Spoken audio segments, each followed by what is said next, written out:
The following is a Comfortably Zoned Radio Network production. We are back. Senators, Twins, baseball, World Series time, 2017. I'm Ralph Tyko with the Comfortably Zoned Radio Network here in Baseballville. I've got Ronnie Rabinovitz. Hi, Ralph. Ronnie. Great. George Case III. Hi, everybody. Hi, and George. David Hubler this morning. Good morning, everyone. Hey, David. Anybody I'm forgetting? Because I'm an old man and I forget stuff all the time. I don't think so. All right. Well, maybe Gary Sarnoff will join us, and maybe Tony D'Angelo. We're going to start off and talk about the World Series. That's how my grandmother used to say it. The Voild Series. The Voild Series, that's right. We got a man right on the scene. He's a Dodger fan. He's right there. He's also a Twins fan, so he fits into both programs. The Dodgers, past, present, and future. Tale of Two Cities with Peter Trunk. He does that once a week. He does our show, and he's an all-around Renaissance man, bon voyant, world, or at least a national traveler. You're in L.A. from Minnesota. What's going on? That's right. Oh my God, what a thing this was. My son was out in Los Angeles for about a week, and he was trying to get tickets for the World Series. He tried everywhere. The prices were sky high. So I talked to a friend of mine out there. He says, listen, Ronnie, he says, for a lousy seat in the bleachers is $1,000. Oh. The upper deck is $1,500 to $2,000. And for the lower deck, it's $2,500 to $3,500. And I said, my God, I thought it would be around $500. He says, for $500, I can get you a great seat in the parking lot. So Saturday night, about 8:30, 9 o'clock, I'm watching the Astros game last Saturday, and the phone rings. A friend of mine who used to live in L.A., who happens to live in Minneapolis now, calls me up. He says, isn't this great? We're in the World Series, blah, blah. So he says, how would you like to go to the game? I says, I'd like to, but I can't afford those tickets. He says, well, I have two tickets, face value, $210 each. Wow. So I says, without talking, I says, it's sold.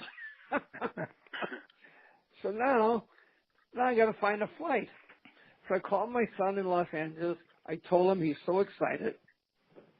So his wife and the two kids came home on Sunday night.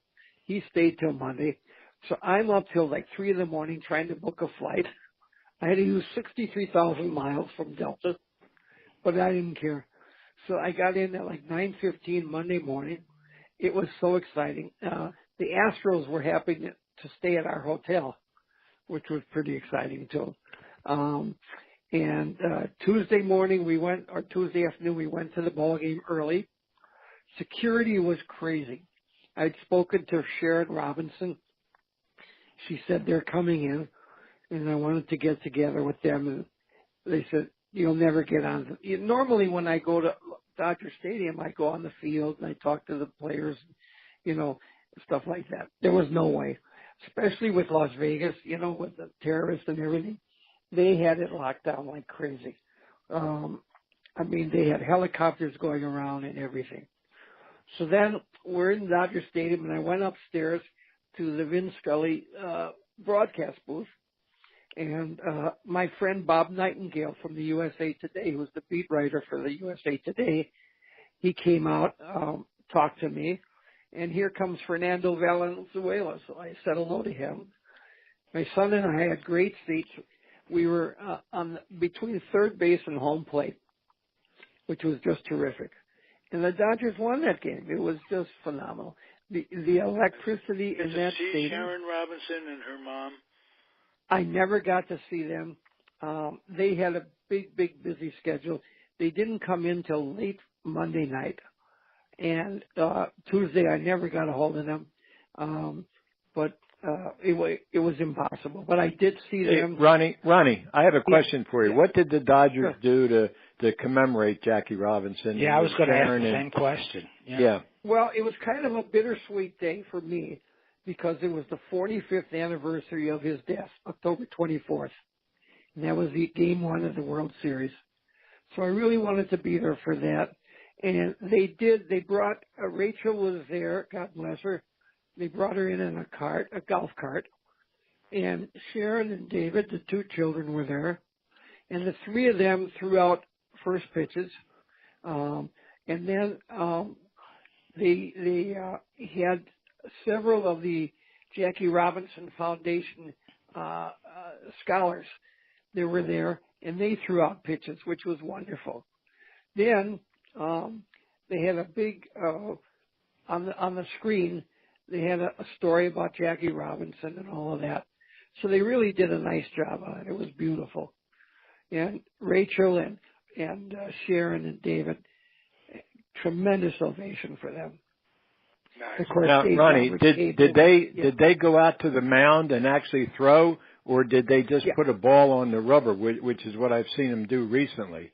No, Rachel gave her ball to Dave Roberts because he couldn't throw it. But the other two, Sharon and David, they went on the mound and they threw it. And then these four scholars came on the mound and they threw a ball. So it was really, really a nice presentation.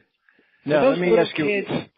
Let me ask you one other thing about that. What happened to the balls, Ronnie? Who got the balls? Did the kids get the balls, or were they signed by any of the players, or I how did believe they that were signed evolve? by the players. Okay. And I believe they were, and then I think a few of them were raffled off and donated to the foundation. Right. Whatever. Yeah, because normally that's what they do. They give the ball, to the person who threw it or whatever, and that would be a really nice gesture if that ball was donated to the foundation. Yes, yeah, it was. What they did is I think they raffled them off and they sold the three balls that Sharon and David and Rachel were throwing. Right. And they used those funds for the foundation. Right. Ronnie, when I asked about they were little kids, I was watching some of the pregame show, and I did see some kids throw out a first ball, but I didn't see anything about the Robinsons being there. So I don't know why they. You know what? They went to commercial break. It was a shame. Oh, it should have gosh. been. It was that's terrible. That's why I really don't watch the pregame, because a lot of that is lost. You really have to be at the field to see what's going on. Well, that's true. I just thought in this case they would have at least acknowledged the 45th. You could see Rachel coming in. She looked fabulous. I posted a picture of her, David and Sharon, Dave Roberts, and I think a couple other people on Facebook the other day. It was a beautiful picture of all of them. And God bless her. She's 95 years old, and she looks wonderful, just wonderful. But I had a nice communication with Sharon, and it was great. It was so wonderful to be there. It was just great. Then they put out this great big American flag. It covered the whole field. It was just incredible. And Ronnie, why didn't you hit up your former Brooklyn friend there, Larry King? He was sitting directly behind the... He was. He was right in the first row there. I saw him for both games. I couldn't get down there. I couldn't get anywhere. I mean, it was so... The security was so... I'll bet. Yeah. You know, with the Las Vegas thing just happening and everything, that helicopters, circling and everything. But it was a great game. Well, if somebody really wanted to, make a big splash in terms of horrible publicity, that would have been the place to do something. Right. They also had airspace. Airspace was restricted in that whole area for any airplanes. Well, then they had about 6 fighter jets that came across the stadium, which was really cool. It was a magnificent program. It was really great. Well, now, Ronnie, are you back in Minnesota now? I'm back in Minnesota. I stayed Tuesday in L.A. Wednesday, I also stayed in L.A. I went to a friend of mine's deli, who's a dear friend of mine. Her name is Susie Markowitz. She has a deli called Factor's Deli. So I hung out there with her, and she introduced me to this guy who's a big maven there. Out in there, he knows everybody but everybody, you know. So I was showing him I brought along copies of my letters and pictures. So he says, "This is phenomenal." He says, "What are you going to do with them?" I said, "I'm either going to give them to my kids or I'm going to donate them to the Hall of Fame." And he says, "Are you crazy? You could make a big money here." He says, "Right now, I'll offer you $500,000 for those pictures and letters, the original." Wow. I walked away from it. I said, "You know what? I'm not interested. I appreciate it, but it's more than money to me." It's you should have upped the ante, right, and asked for a corned beef on rye too to go. Yeah. right, exactly. Yeah, we could do that. No pickle. We can't give the pickle. That's too much to ask. I was supposed to go to the game, so he offered me a ticket for the game for game 3, for game 2. And I had made commitments to meet some friends, so I said thanks, but no thanks. So Tuesday night after the game, Jeff was leaving my son was leaving on Wednesday morning. So he went up to pack and go to bed because he had to get up early. And I went down to the bar and I met Mark Gent. Remember Mark Gent? I don't. I think you don't, Ralph? Okay, well, no, he goes around the country and he interviews. He's on a mission to interview the 18 still living Brooklyn Dodgers. And he's found 3 or 4 of them. He said he has 18 left to go. I mean, he found guys that I'd never heard of that played in 1925 or 30. He's just a magnificent guy. So we're sitting in the bar. Yeah, how can anybody be alive from 1920s? 1935. They'd be 140. I mean, these guys were old. I mean, they were they were old. They were 95 years old or something. And he found them both. I don't remember their names, and then of course he's found Carl Erskine, which wasn't hard to find. And he's on a mission to find all of these guys.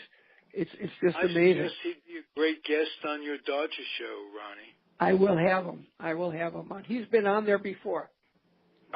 He went with Mark Weiss to Brooklyn, and Bill Hall, he was with them.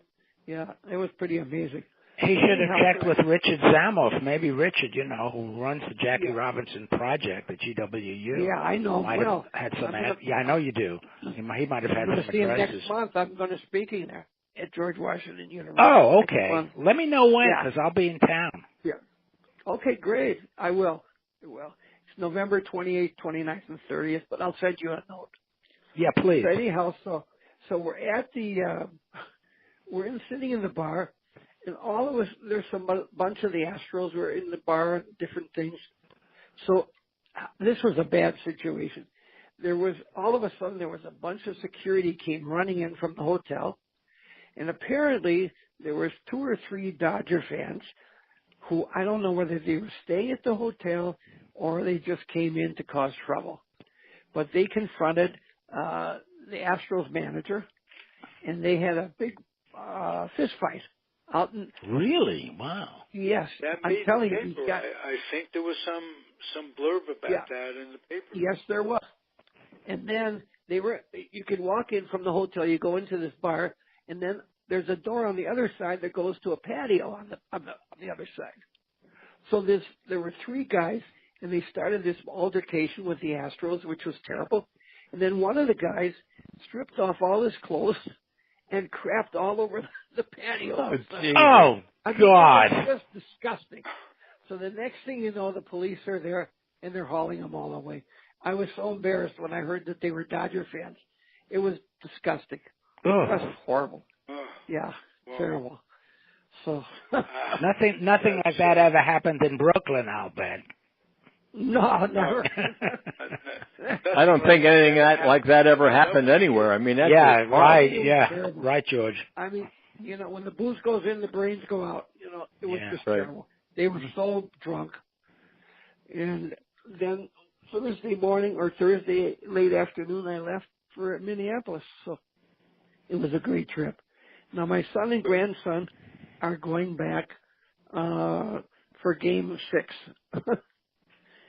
I'm not going this time. Now, when there was a no-hitter, potential perfect game, actually, into the fifth last night, were any of you didn't think of Don Larson? I did. Right away. And did you, what David? Oh, my and God. Did you, George? I have to admit I fell asleep by then. I was asleep. Okay. Well, I didn't because I think I mentioned on another podcast, I remember being in school, listening to it on the school radio, and then getting on the school bus, listening to it, and then running in the front door of my house until, I think it was like the 8th or 9th inning to catch the end of it. So, yes, I was certainly thinking about that. Yeah, George, I had the same experience. I ran home from school and got there around the 6th inning to see we were listening to it in school too. Right. The teachers allowed us to listen as long as we were good in the morning. That's what they used to do, David. Absolutely. Yeah, right. The girls weren't particularly interested, but they had no say in the matter. Well, it was a way to keep the classes quiet, Eddie. Exactly. Sure. And we didn't mind at all. Getting 75% of the education anyway, because Woody pitched a hell of a game, didn't he? He pitched beautiful. Oh, no. God. This is probably the most exciting World Series, and I'm not a fan of either team. My rooting interest. I know you're not. But you're a fan of baseball. Moment to moment. But I can say this third baseman, Bregman, of the Astros, has the softest hands, quick, I've ever seen for a third base. I mean, that's quite an exaggeration. I'm sure Robinson and Pete Boyer and all. No, but he's very good. He is very, very good. Listen, they're a very good team. The Astros are an excellent team. Well, you know what, Ronnie? You must be happy, though, because the Dodgers they did what they had to do. You have to win at least one game in that series on the away games to guarantee coming back to get your home field advantage. Yeah. And that's just what they did. So, with your son going to Game 6 or whatever, I mean, that's guaranteed. There will be a Game 6. Game 6 and maybe a 7. Isn't it interesting, guys, that Ronnie was celebrating when he was able to buy $200 seats? Yeah. Can you imagine? Unbelievable. What a deal, Ronnie. Well, I've heard that front row seats at the Laker games run about $1,500. Really? Yeah. These were so crazy. That's so all those celebrities can get their puss on television. That's right, George. Yeah. Mm-hmm. Boy, and they had everybody that's anybody there. Unbelievable. Yeah. I did bump into Dennis Haysbert. I don't know if you know who that is. He's an actor. He's an African American who does the Allstate commercials with that deep voice. Yes, of course. Everybody, right. He also played the president. School. He played the president on a series. He plays the president on 24. Yeah, he's a big guy. He looks like an athlete to me. Yeah, I bumped into him. He was so nice. He read my letters off camera in that documentary, Letters from Jackie, that MLB Network put out. Oh. Curtis Granderson was the host, and Dennis Haysbert read those letters off camera with that beautiful deep voice.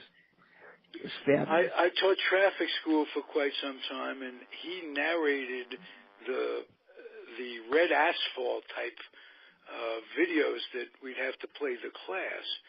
So I got to hear his voice over and over again. Wonderful. Times a week for a whole bunch of times. But beautiful voice, and he does the Allstate commercials. Yeah, right. Terrific Very guy. easy to recognize. Terrific guy. I absolutely love him. So he was so nice. So it was fun. I had a great time. Let's go around the room a little bit and talk about your favorite World Series games. I'll start with George Case. Well, for me, it was a personal experience and one that I'll never forget. I attended Game 2 of the 1950 World Series in Philadelphia, Shibe Park. The Yankees against the Philadelphia Phillies, and Joe DiMaggio beat Robin Roberts with a 10th inning home run. And that game will always stick in my mind because I went to the game with my dad. It was only 3 years after he retired, so he knew a lot of the players on both teams, and it was a wonderful thrill for me as a 10-year-old to be attending Game 2 of the 1950 World Series and to be there and to see it in person. It was something I'll always remember. Nice. Absolutely. I want to interject something before I forget. There's been talk that Manfred wants to eliminate the National and American League and make it all a divisional thing, and it just dawned on me. I was pissed enough at that idea. We talked about it on another podcast. Yeah, I had mentioned it on a Series. Tuesday show. Yeah. Mm-hmm. Yeah. How about the World Series? How is that going to affect if something like that happens? Yeah, well, I hope it does. December 15th. You know, I know one of the things they want to do is shorten the regular season back like to 154 games, but this would only happen if they had 2 more teams in the league to make 32, so they could have 4 8-team divisions, which would sort of mirror the old American and National Leagues that had eight teams each. I don't think this is going to fly, but and it would be a disgrace. Yeah, I hate the idea. Yeah. Well, personally, I don't like it either, and I'm a traditionalist, but I always liked the World Series because it was the winner of the American League against the winner of the National League. That's what the World Series is all about. And they never played each other. You dilute it with all your, wild card, divisional playoff, league playoffs, and all that kind of stuff. Now, if you're going to add more teams, then you're going to have more of these things. And, and what's going to happen to the World Series? I mean, it's already almost an afterthought because the fact, as David mentioned earlier off our discussion, the games are played at night, and even on the weekends they're played at night. So you lose all the kids where you were able to reach kids in an earlier era by having the World Series. Now, I understand it's at night because of the ratings and all that kind of stuff, but when you have a weekend and you have kids that could be watching the World Series and they're not able to, because the games are at night when they're getting ready to go to bed to go to school, I think that hurts Major League Baseball. Yeah, George, one other thing about that, it's not just the ratings on the weekends, it's football. And well, yeah, especially the NFL. The NFL would never concede allowing the World Series games to be played simultaneously with their schedule of games on Sunday. It just wouldn't. I mean, the contracts are probably ironclad. They probably are. But you know what? Major League Baseball let that happen. I know. I mean, they're the ones who gave up the day games for a night. So now they're paying the price. I don't blame NFL. I wouldn't either. I'd have an ironclad contract. But the fact is that Major League Baseball created that monster. Yeah. Oh, no question. You're absolutely right, George. I just wonder how many people, myself, I know I did, outside of the Pacific time zone, who were able to watch that 9th inning last night. Right. I mean, that went on here about 12:30 at night. Yeah, it was. Yeah. So, I mean, the audience had to have dwindled by that time to a substantial extent. Well, they do, and I think that's how they also, I know the NFL does the same thing. They have different rate packages. So, you get a commercial spot early in a game, it costs you X amount of dollars. You get one after, a certain period of time, the price is reduced because they know the viewership. And like you're talking about, David, if the last innings, which are usually the most exciting, if they're on at 11:30, 12:30 at night, who the heck is watching it except the diehard fans? Right. You know, the kids certainly aren't watching it, and most of the adults have to go to work the next day. They're not watching it either. That's right. That's right. I mean, did you see Game 2? I mean, that was, even though the Dodgers lost, that was one of the most exciting games I ever seen in my life. Great game. Great game. They kept coming back and forth. Yes. Back and forth. Yeah. Yep. That was unbelievable. Unbelievable. And that ended late, too. Yeah, sure it did. Even on the West Coast. That was over a 4-hour game. Right. A 4-hour game. Yeah, somebody said that was what, an over 4-hour game, right? Yeah, over 4 hours. Because somebody asked me yesterday about Whitey Ford in a World Series game. I happened to look it up. He won, I think it was, I don't know which game it was, but it was against the Cincinnati Reds. I think it was in 1961. The game was played in 2 hours and 11 minutes. Yeah. Yeah. Oh yeah. Well, the game 1 was fast too. Right. This time. The one I was. Well, I did notice that the game, the few innings I watched last night, the time between half innings was not as extended as it was previous. Because you could go upstairs and make a sandwich and and draw a beer and come back down, and you were still into the commercial break. But last night, I thought particularly those commercials came fast, but they ended very quickly. Well, you know what? It seems, David, it seems to me, and I don't know, but it seems that now they've interjected these quick commercials. They're only like 10, 15 seconds. I've never seen that before. Mm-hmm. But now they put them on. Now, maybe it's just because of baseball, maybe it's because of the World Series, or maybe this is a new advertising, way to promote, a product. I don't know, but I do see. And it's also cheaper than a 30-second spot. Oh, it has to be. Absolutely. Sure. Right. Sure. And I think that's the reason, at least one of the reasons. Yep. May I throw something in here? Would you guys comment on the quality of the umpiring that we've seen of late? I'm going to stay out of this, but I always I'm a former player. I always will question umpires, but it seems to me there's a lot of balls around the strike zone. Maybe it's because you see the slow motion and all that kind of stuff, but there seems to be a lot of calls to me that are questionable with regard to the strike zone. Yeah, the ball and strike calls primarily. Right. Wow. Well, look how much faster the ball is coming in at 102, 103 miles an hour. The normal eyesight, it just can't translate that into as quickly as you could say an 85 or 86 mile an hour pitch. Right, and then when they slow it down and they put the frame and you can see the ball and all that kind of stuff, where in as you're saying, David, in real time, I'm not sure, a lot of that is even being able to be picked up by an umpire, with normal eyesight or reflexes. Right. And ball and strike calls have always been, questionable forever in baseball. But it's where supposedly the strike zone is, whether it's knees to letters or armpits or whatever it is. Some leagues, some umpires call low pitches, some call high.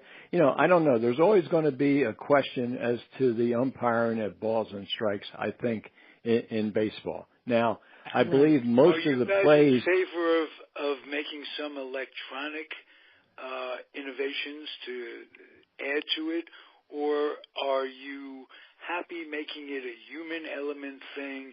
Get some right, get some wrong. It's going to be, but are we at a stage when we are with the instant replay? We want it called right, and is that what's in the future?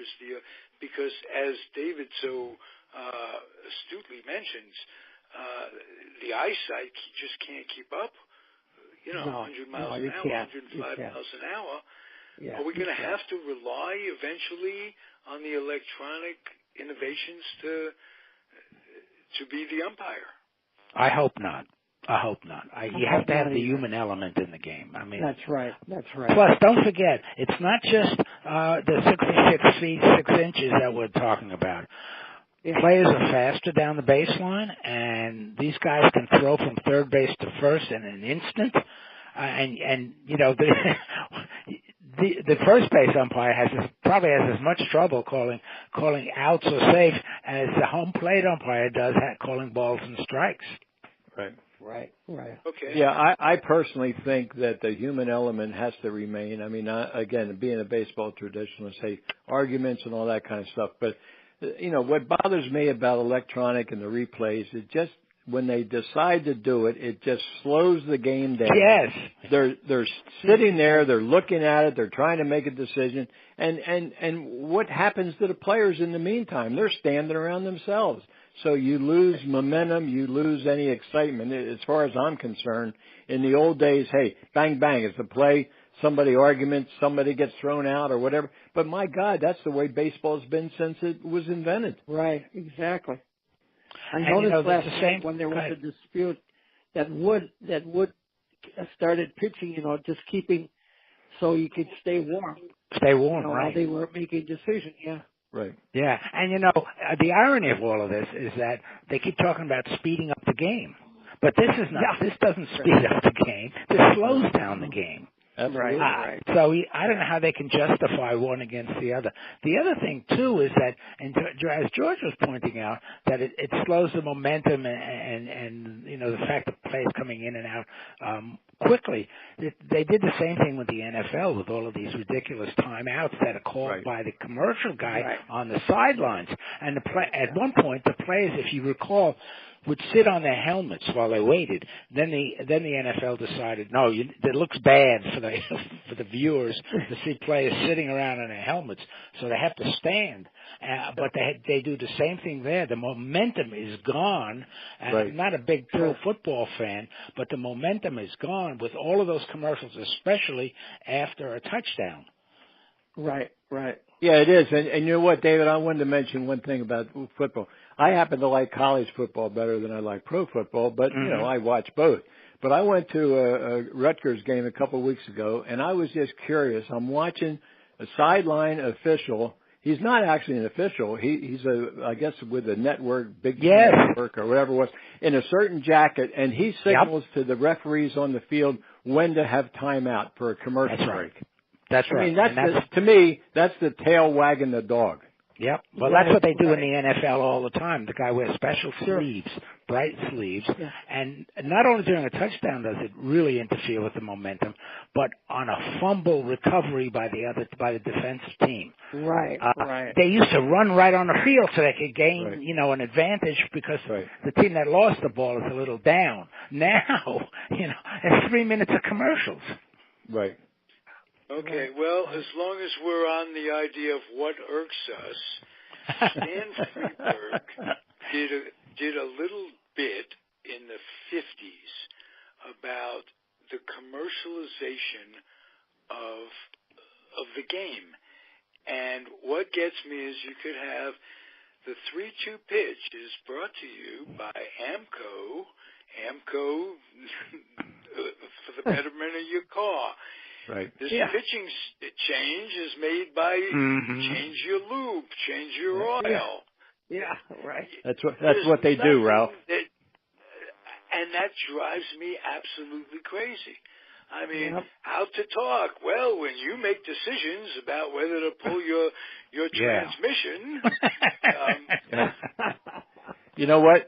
That's what they do, and I don't mean to keep butting in here, but I happen to know because I was on a panel with Merrill Reese, who does the NFL Philadelphia Eagles broadcast, and he told me, he said, George, we have a certain script, and when a certain play is made on the field, we have to then mention the name of the advertiser who's bringing you this particular play.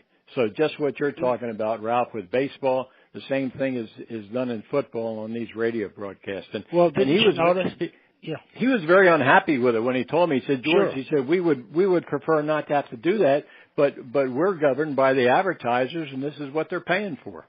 Yeah. Sure. Didn't you notice on the games now when there is that break to check the replay, it's sponsored by FW, whatever the name of that company is. I mean, that's crazy. Well, I'll tell you a quick story about that. When I was down in the Dominican Republic covering baseball, the Winter League games, I went to a number of games, and every time a batter came to the plate, they would play this music, not like this walk-up music, but it was, and then the announcer would say, Alberto Salazar, presented by a rum company. Every batter that came up, time after time, inning after inning, was being presented by this rum company in the Dominican Republic. Wow. Well, I'll tell you what I resent about it as a fan. All those minutes that they're talking about rum or the commercials or this, that, and the other thing could go into analyzation of the game so we have some idea of what's coming up. Maybe they can say, instead of the rum thing, maybe they can say, it's third down. Here we have some options. They're bringing in this guy and that guy. Right. It's a running situation. And we're checking off here. You never hear stuff. You never hear the word audible called when the announcer is announcing. They're too busy worrying about filling up that commercial card that they had, and game preparation. Tony D'Angelo was on one of the podcasts talking about the game preparation that people like Frank Gifford would have to put in to determine who's coming in, what plays are going to be called, what numbers are. Now, game preparation is what commercials they're going to be, who they're going to break to. It's just the fan suffers. We don't get any analysis. Well, it sounds like it sounds like the color guys suffer too, because they have to do their homework outside in addition to coming into these meetings where they're going to present the commercials. So they don't the color guys were hired originally. That's what they were going to do. They were going to do the analyzation and the commentary as far as, being an ex-player as to what's going on, whether it be baseball, football, or whatever. And I think the insight was wonderful. But I agree with you, David. I said, so much of that now is governed by the script, so you lose that analytical importance that was fulfilled by the color man. Yeah, I for a number of years I always defended baseball by saying, well, at least it's not football where they're constantly showing commercials and stuff. Right. And baseball is still pure. They'll show a commercial between innings, half innings, but that's it. And now you see these little pop-up ads come up on TV during the game. As we've talked about now, just a little ads in the context of the play on the field. We're going to see uniforms with advertisements on them any day now. In fact, didn't one team just break, or was it not in, I think it was in the NBA. One of the teams. Right. The Warriors are advertised by the other day. So like tennis players have been that way. Race car drivers. Race car drivers, that way. Especially. Yeah. I mean, and golfers do too. The ski companies, when they were doing it, or tennis companies, whenever you would see, a player being interviewed, they'd either have to have the skis up with the logo for television or holding the racket with a racket cover in front of them. That's part of their contracts. And, that's right. And most of them are what they call walking billboards. I mean, if you watch, tennis or you watch NASCAR, I'm not a race car person, but you see a driver interviewed, or you see his car going by, and it's full of advertising. Right. That's one of my fears about baseball. We must remember what a wonderful sport baseball is, because a man like Joe Buck can get a job. I have no problem with Joe Buck. You guys talk about that. I don't know what. I mean, boy, he's okay. Like him.